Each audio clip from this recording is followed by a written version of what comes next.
Báseň starenky. Počujte, sestrička, keď na mňa hľadíte, povedzte mi, koho to pred sebou vidíte. Ja viem, je to len úbohá stará žena s divnými očami a čudne oblečená. Neodpovie vám, jedlo jej padá, nevníma, keď niekto niečo žiada. O svete nevie, len prácu pridáva. Všetko jej mizne a stále nadáva. Niekedy je tvrdohlavá, niekedy sa vie správať, ale už potrebuje nakrmiť aj prebaľovať. Tak toto, sestrička, vidíte? Toto si myslíte? Sestrička, veď vy o mne nič neviete. Môžem vám rozprávať, kým som ja bývala, než som sa bezmocná až sem k vám dostala. Miláčik rodičov, dievčatko, tak ledva 10 liet. S bratmi a sestrami bol život ako med. 16-ročnou kráskou, čo lieta v oblakoch, túži po prvých láskach, po prvých dotykoch.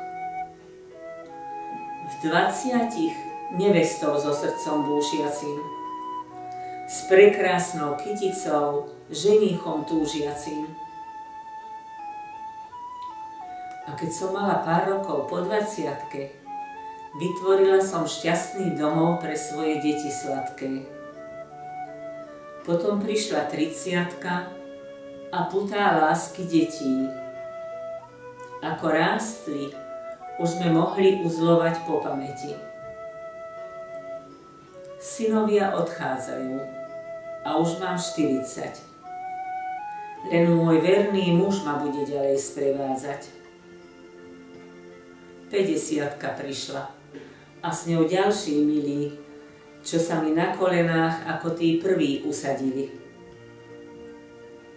Však začala doba zlá.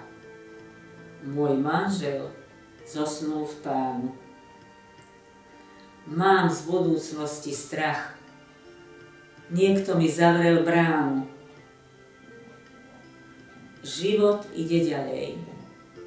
Moje deti majú vrásky a ja len spomínam na ne a na dni lásky. Príroda je krutá, aj keď bol život krásny. Na staré kolená koniec všetkých básní. Telo už neslúži, s gráciou je amen. Kde srdce bylo predtým, dnes cítim už len kameň. Však uprostred skazy tejto mladej dievča žije a jej srdce, aj keď trpko, tam vnútri stále bije. Spomína na radosť, na žiaľ, čo rozochvieva. Veď stále miluje, žije a duša jej spieva. Málo bolo tých rokov, čo mali priame línie. Zmierila som sa s tým, že všetko raz pominie. Otvorte oči, sestrička, teraz, keď všetko viete, neuvidíte vráskavú starenu. Teraz už mňa uvidíte.